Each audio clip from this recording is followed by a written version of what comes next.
retomar el libro de los Salmos para encontrar en él enseñanzas que Dios tiene para ti y para mí, concretamente para aquellos que somos papás, en lo general para todas las familias, en lo individual para cada uno que nos escucha en esta mañana. Permítanme recordar que el libro de los Salmos es parte de los llamados libros poéticos. En la Biblia hay diversos libros de historia, hay otros que son de profecía, hay otros que hablan del Evangelio de Jesús y hay unos en particular en el Antiguo Testamento que fueron escritos en una manera poética para que fueran usados particularmente por los varones en el Antiguo Testamento y para toda la iglesia a partir del Nuevo Testamento, para que fueran usados como una devoción.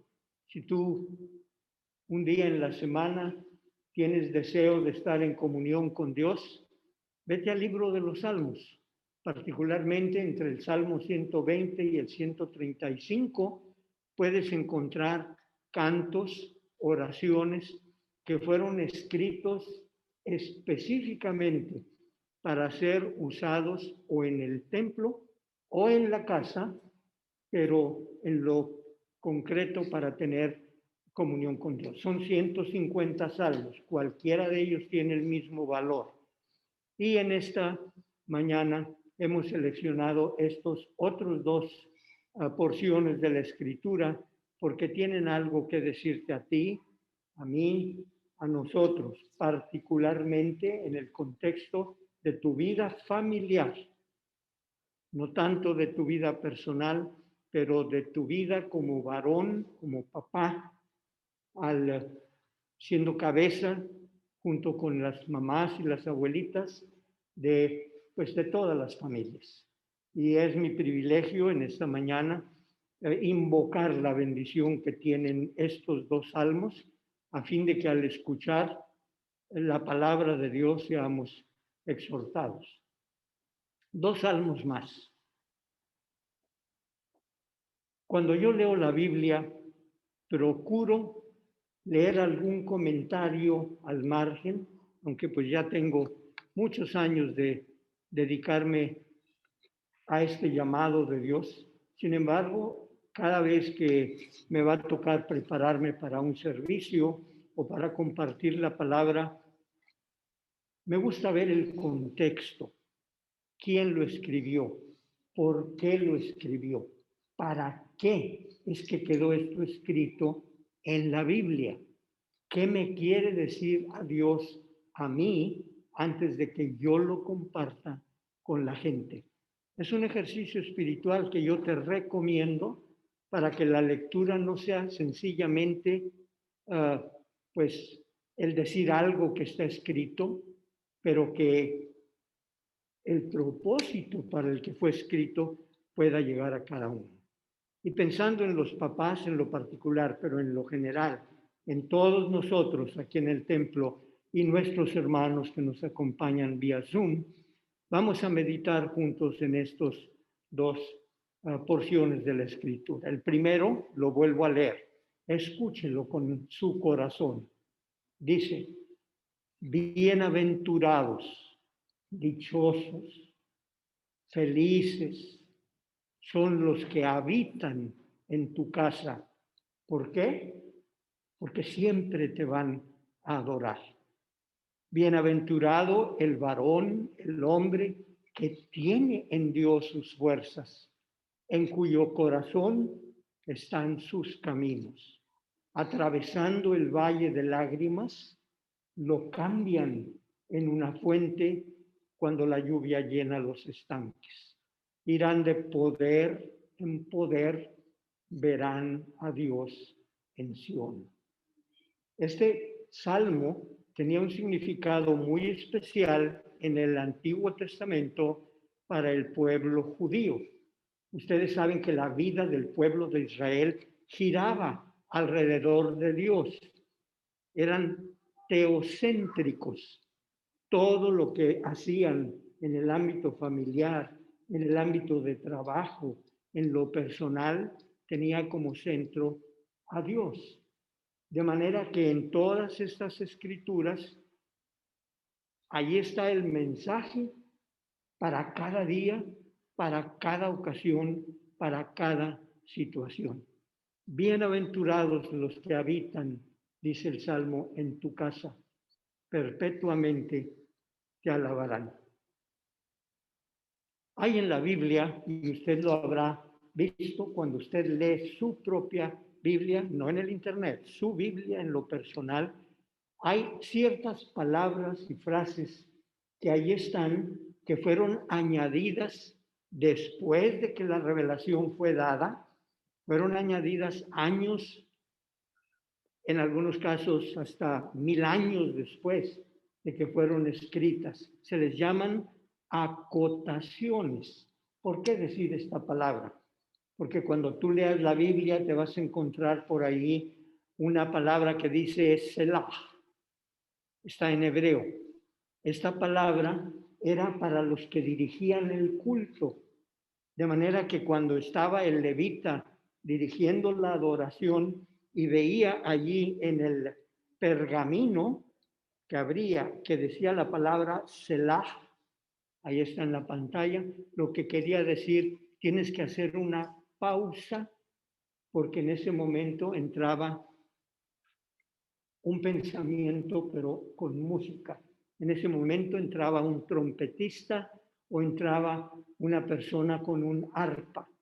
De manera que el judío, al estar leyendo un salmo y se topaba con la palabra Selah, quería decir detente, y esa era la indicación para que entrara la música y contribuyera para que ese acto de meditación personal tuviera más impacto en la vida de una persona. ¿Por qué decimos esto? Porque hay otros salmos en donde tú ves a mero arriba, en el salmo del 70 al 79, antes de empezar el primer versículo, dice, Salmo de los hijos de Asaf. Y en otros, el 80 al 86, dice, Salmo de los hijos de Coré. Eran indicaciones llamadas acotaciones, es decir, cosas que se escribían al margen del pergamino que ayudaban a las personas en su adoración. Tú y yo ahora vemos el himnario y cuando estamos cantando llegamos a donde dice coro y no vamos a cantar la palabra coro. Coro es una acotación, es decir, algo que me indica, sigue el coro y después de la otra estrofa otra vez al coro. Ayudas, pues, para que sea más eficaz la lectura o el canto. ¿Por qué digo esto? Porque te vas a encontrar con nombres en los salmos, como el primero que vamos a meditar, que dice, este salmo fue escrito por los hijos de Coré. Bueno, si tienes por ahí algún tiempo, vete al internet, pon la palabra hijos de Coré y en menos de 30 segundos ya te está diciendo quiénes eran, por qué se mencionan en la Biblia, qué importancia tenían en el culto, esta familia de Coré. Decimos esto a manera de introducción para habilitarnos en mejor comprender las escrituras. Este en particular, este salmo fue escrito por los hijos de Coré. ¿Quiénes eran ellos? Para entendernos un poco mejor. Ellos, como los hijos de Asaf, como otros levitas, se dedicaban al culto, que llegaba el día sábado y ellos eran los que se encargaban de que las trompetas estuvieran en su lugar, que las arpas estuvieran en su lugar, que los tamborines estuvieran en su lugar de acuerdo a su cultura. Ellos se dedicaban para que en el altar del incienso estuviera dispuesto, porque ellos quemaban en un altar un poquito de incienso, le ponían fuego y entonces al estarse quemando el incienso, pues expedía un aroma muy grato y para ellos eso significaba que sus oraciones se estaban elevando a la presencia de Dios. ¿quiénes preparaban todo esto? El que venía y llegaba al templo y llegaba a lo que ya estaba todo hecho. Bueno, los hijos de Coré se dedicaban a ello y no era nada más el sábado. En la semana hacían preparativos para lo mismo. Así como ayer se acostumbraba, hoy también es lo mismo para la adoración, para los proyectos de las sociedades. En lo particular, hay que planificar, hay que haber presencia de gente como usted y como yo, que estamos al tanto y que no es nada más el puro domingo. Entonces, cuando se nos dicen salmos de los hijos de Coré, se está diciendo escritos para la alabanza. Ponle música y canta el Salmo 84. Ponle música y canta el Salmo 85. En nuestro himnario tenemos salmos que de esta manera los usamos. Esto es parte del contexto que es importante tener en la mente para poder captar mejor. Si yo te estoy diciendo que los hijos de Coré escribieron este salmo y tú al leerlo vas a ver que lo primero que dice es bienaventurados los que habitan en tu casa. Con todo respeto, pero es importante decirlo. No es lo mismo vivir en casa que habitar en casa. El Salmo dice bienaventurados los que habitan, no dice los que visitan la casa. Hay algunas personas, y por ahí lo leí en alguna ocasión, que asisten al templo 4 veces en toda su vida. Cuando lo bautizan, cuando lo casan,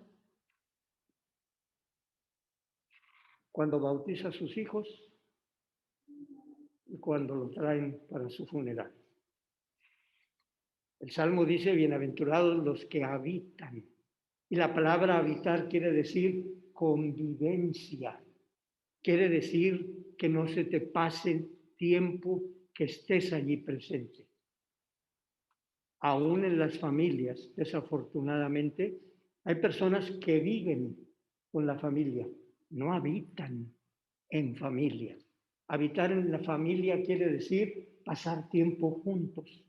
Convivencia quiere decir estar en los tiempos buenos y en los tiempos no tan buenos. Habitar quiere decir que es tu lugar de preferencia. Habitar quiere decir estar al tanto de los otros que van ahí también contigo. ¿Cuál es la primera exhortación de este salmo? Hermano varón que estás con nosotros en esta mañana, hermanos de Zoom que nos miran vía Zoom, ¿qué es lo que este salmo en principio nos dice? Que debemos de venir con el ánimo y el espíritu de habitar. ¿Te acuerdas lo que dice el Salmo 132? Bienaventurado este pueblo que sabe aclamarte. Dice, cuán bueno y cuán delicioso es que habitar los hermanos juntamente en armonía. Habitar no quiere decir nada más reunirse, pero convivencia, compartir. Y quiero decir, hermanos, que la bendición, la bienaventuranza, es para los que habitan en tu casa, en la casa de Dios, no para los que visitan. Claro que si alguien nos visita, bienvenido, pero como iglesia tenemos la responsabilidad de inculcar hasta que se convierte en un hábito el habitar en tu casa. Así como en tu familia no es lo mismo que ahí vivas, a que allí habites, de la misma manera en el templo, y debemos inculcar estos valores, papás, abuelos, a la siguiente generación, a nuestros hijos. Al templo se va para habitar en armonía y compartir, pues, en este sentido, la bendición. ¿Qué nos enseña este salmo? Que tú y yo podemos ser bienaventurados. Nos puede ir bien a ti y a mí si venimos con más regularidad al templo y sobre todo compartimos unos con otros como los hijos de Coré como los hijos de Asaf lo hacían en su tiempo. Otra enseñanza que yo recibo de este primer salmo es esta: los recursos espirituales pueden cambiar la adversidad en una bendición. Léelo, ahí está ese pensamiento en el Salmo. Dice, estos varones que tienen en Dios su fortaleza, cuando les toca atravesar por un valle de lágrimas, lo cambian en fuente. ¿Entiendes el sentido figurado? Cuando te toca pasar por un valle de lágrimas. ¿Qué era un valle de lágrimas? En hebreo es la palabra baka. ¿Qué quiere decir esto? Vete a Palestina. Y allá en Palestina la mayor parte del territorio era arena, era montaña. De manera que había lugares, si tú querías ir desde donde tú vivías, querías ir a otro lugar, te tocaba pasar por la arena. Y en tiempos de calor era mucho calor.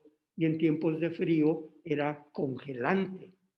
De manera que el salmista toma esto del medio en donde la gente vivía para decir, tus recursos espirituales que tengas, cuando te toque pasar por esto, uno de estos lugares difíciles, peligrosos, cuando te toque pasar por un problema económico que parece que no tiene solución, cuando te toca pasar por una enfermedad en donde las posibilidades pueden ser o buenas o no tan buenas. Bienaventurado el varón, por extensión, bienaventurada toda persona que confía en Jehová. ¿Por qué? Porque cuando le toque pasar por un valle de lágrimas, Dios le va a dar la fortaleza para que ese valle de lágrimas lo cambien en fuente. Cuando la lluvia llena los estanques, cuando la bendición llega a ti y a mí. Creo que está claro, está al alcance de cualquiera de nosotros en esta mañana el comprender la bienaventuranza, especialmente papás, abuelos y en lo general todos nosotros. Esta bendición es tuya y cuando tienes esta fuente de fortaleza, puedes confrontar y atravesar, como dice el Salmo 23, ¿lo recuerdas? Aunque ande en valle de sombra y de muerte, es el mismo pensamiento, valle de lágrimas. No temeré mal alguno porque tú estarás conmigo, dice el 23. El 84 dice, si te toca pasar por ese problema, tú, por medio del poder de Dios en ti, puedes cambiarlo en una fuente, en una bendición. Por eso es que el libro de los Salmos tiene un valor muy especial. Estás pasando por una situación determinada en tu vida, este salmo te puede hacer a ti, a mí, a nosotros, personas bienaventuradas. Pero todo tiene como principio tu comunión con Dios en las Escrituras. No te sientes en tu mecedora y estás tomando tu café y esperes el milagro. Siéntate en tu mecedora si quieres, pero abre tu Biblia, medita en los salmos, habita con Dios. Y eso te va a dar fuerza. ¿Para qué? Para que en cualquier circunstancia por la que estés atravesando, tú puedas tener la capacidad de cambiarlo en fuente. Piensa por un momento, en el último año, todos pasamos por la misma pandemia. ¿Hubo momentos en donde atravesaste un valle de lágrimas? Yo sí tuve, y no uno, varios momentos difíciles. Pero Dios con nosotros es el que nos da la capacidad para poder salir de allí y llegar o volver a un lugar de bendición. Aquí hay sabiduría, aquí hay palabra de Dios efectiva, escrita para ti, hermano, para todos nosotros. Bienaventurados los que habitan en tu casa, perpetuamente te alabarán. Bienaventurado el hombre que tiene en Dios su fuerza, en cuyo corazón están sus caminos, porque cuando les toque atravesar una situación de mucha dificultad, tú, por medio del Espíritu, vas a tener la fuerza y la capacidad de cambiar tal situación en una bendición. Irán de poder en poder, verán a Dios en Sion. En cada nueva semana va a haber nuevos retos, va a haber nuevas situaciones que van a llegar. Tú puedes marchar de poder en poder, quiere decir superando la prueba y superando la que venga después, la que venga dentro de un año. Mis hermanos, todos estamos expuestos a todo, pero cuando tenemos dentro de nosotros esa presencia de Dios, podemos ser bienaventurados. No creo que haya un varón de los que estamos aquí que no quiera que le vaya bien, que no quiera que en su trabajo todo marche bien, que en su familia no haya ningún problema, que no tenga ninguna enfermedad. Todos deseamos esto y más, que prospere el negocio. Sí, pero acuérdate, si te toca pasar por un tiempo difícil, tú, por medio del Espíritu y la gracia de Dios, puedes atravesar dicho valle de lágrimas. Permítanme compartir unos pensamientos más. Quiero aprovechar la oportunidad que tengo más papás ahora. Ya tenemos 6 semanas de estar congregándonos en el templo y este es el primer domingo en donde veo que ya estamos regresando. Y el próximo domingo, a título personal, va a ser Día de los Padres también. Y ustedes me entienden por qué lo digo. Espero saludarlos como siempre y que otros hermanos también acudan al mismo llamado. ¿Qué dice el Salmo 128? Escúchenlo de nuevo. Bienaventurado todo aquel que teme a Jehová, que anda en sus caminos. Y aquí viene la bendición, la bienaventuranza. Cuando comieres el trabajo de tus manos, bienaventurado serás. A mí me enseñaron desde muy, no sé, 4 o 5 añitos por ahí, que antes de comer se tenía que hacer una oración. Vamos a pedir por los alimentos, decíamos ya después más de jóvenes o de adultos. Pero de niño tenías que decir, y hay veces lo decíamos a 1000 kilómetros por hora porque lo que queríamos era comer. Y decíamos, Cristo, nuestro pan de vida, bendice esta comida, amén. Y vámonos al plato. Bueno, aunque haya sido de esta manera, pero tenemos que darle gracias a Dios también por lo que comemos. ¿En qué consiste la bienaventuranza? Cuando comieres el trabajo de tus manos. Cuando esto pase, vas a ser bendecido.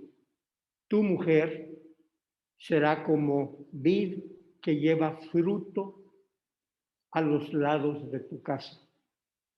Tus hijos como plantas de olivo alrededor de tu mesa. Así será bendecido el varón que teme a Jehová.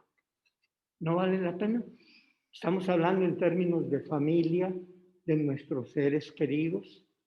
¿Vale la pena buscar ese tipo de comunión con Dios? Y tu familia, empezando con tu esposa, tus hijos, tus nietos, demás familiares, juntos van a poder disfrutar o podemos disfrutar de la bendición de Dios. ¿Qué pensamientos vienen para mí? Otra vez, en el contexto bíblico allá del Antiguo Testamento, la vid y el olivo eran bien importantes en la canasta básica de alimentación, en la economía familiar. Familia que tenía vides y olivos ahí en su casa, en su propiedad, se le garantizaban muchas cosas. ¿Qué representaba la vid? La vid representaba la comida, la bebida. Lo usaban el fruto de la vid como parte de su dieta alimenticia.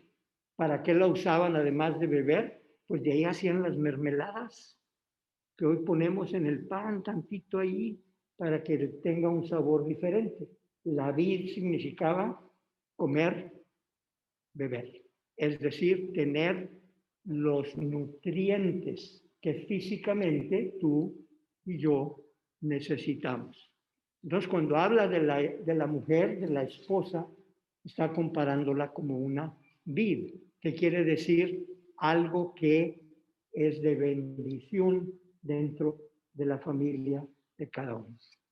Yo recuerdo con mucho cariño a mamá, a papá por igual.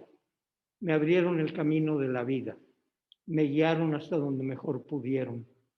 Y le doy gracias a Dios porque al venir a mi memoria recuerdos, pienso en mamá como en papá en una manera muy, muy especial y con mucha gratitud. Fue por mamá que yo aprendí el Salmo 23, que aprendí el Salmo 1, el Salmo 100, el Salmo 90, entre otros pasajes. Y eso fue cultivando esa vida espiritual que tú y yo necesitamos. ¿Para qué usaban el olivo los judíos? Los olivares. El fruto es el olivo. Dentro del olivo, ¿qué hay? Aceite. ¿Para qué servía el aceite en aquellos años? El aceite del olivo servía para guisar, como para empezar. O que si tenías un dolor de cabeza o te hacías algún rasguño, el aceite servía o tenía propiedades, se dice, paliativas, que quiere decir que te ayudaban a minorar el dolor. El aceite era para comer, el aceite era para sanar, y el aceite es lo que tú y yo hoy vemos aquí arriba. En lugar de la energía eléctrica tenían su aceitito, prendían su lámpara y entonces podían tener la luz necesaria.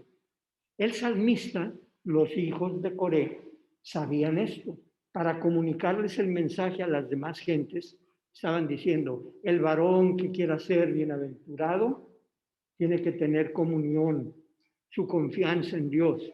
Y la bienaventuranza va a ser, y ahí es donde viene el sentido figurado, pues, de lo que estamos meditando. Cuando comieres el trabajo de tus manos, bienaventurado serás. Tu mujer será como vid que lleva fruto a los lados de tu casa, tus hijos como plantas de olivo alrededor de tu mesa. Así será en la vida del varón de la familia que teme a Jehová. Qué bendición tenemos el de que por medio de la fe podamos leer y no solamente entender, pero atesorar. Porque cuando se da este camino, viene la fuerza de voluntad para ponerlo a la práctica. Y es cuando llegas al punto 4, cuando por voluntad propia tú haces esto, que llega la bendición, que viene la bienaventuranza. Un consejo más que yo encuentro en este Salmo 128 es que si tú unes tu fe con obediencia, entonces es que vas a tener una familia productiva. Fe, el que confía en Dios, en sus caminos, pero al mismo tiempo hacer lo que Dios espera que tú y yo hagamos. Une la fe y la obediencia y se va a producir una familia bendecida, una familia que va a poder atravesar cuando le toque pasar por el valle de lágrimas, como cuando esté disfrutando de su bendición. A ustedes, jovencitos que nos están viendo, Arturito y Kyra, it is a blessing for you to have your parents, to have your grandparents with you. And you can learn lots and lots of things from them. You're a blessed person. ¿Por qué son bienaventurados? Nosotros ya lo experimentamos. Hermanos, te quiero decir, se me viene Titis, pero sé que eres el cita. Daniel, sus hijos, You can be blessed by God, literally. You're blessed because you have your parents with you. And when you have your parents with you, you know that you feel more secure.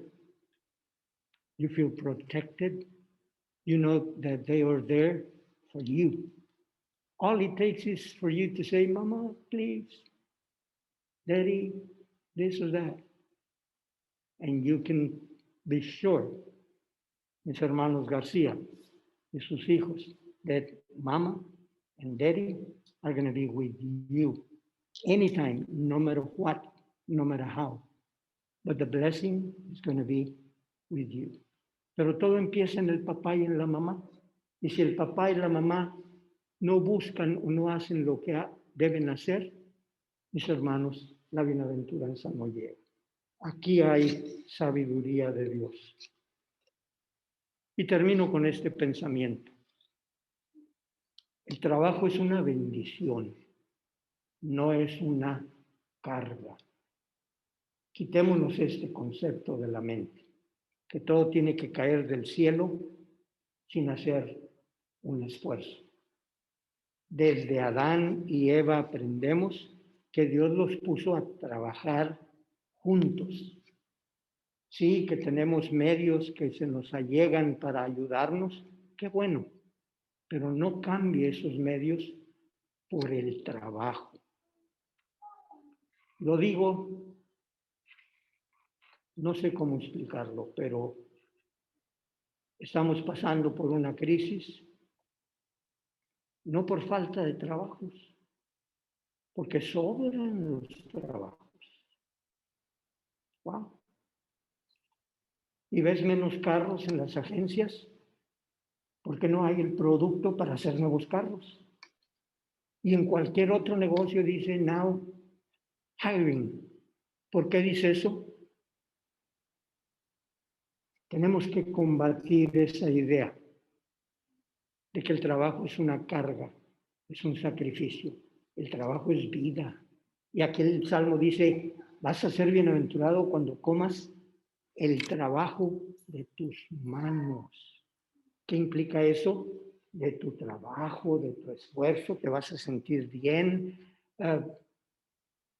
Podemos disfrutar lo que estoy haciendo o lo que estamos haciendo juntos. Quitémonos pues de la mente ideas como estas. El trabajo es parte de la bienaventuranza, no es una carga. No esperemos que alguien más nos resuelva durante todos los días de nuestra vida nuestras propias necesidades. Dios trabajó 6 días en la creación, descansó 1. Tú y yo somos llamados a hacer lo mismo, porque en el trabajo está la bienaventuranza. Que la gracia de Dios sea con cada uno, hermanos de Zoom, y con nosotros aquí en presencia en el templo. Amén.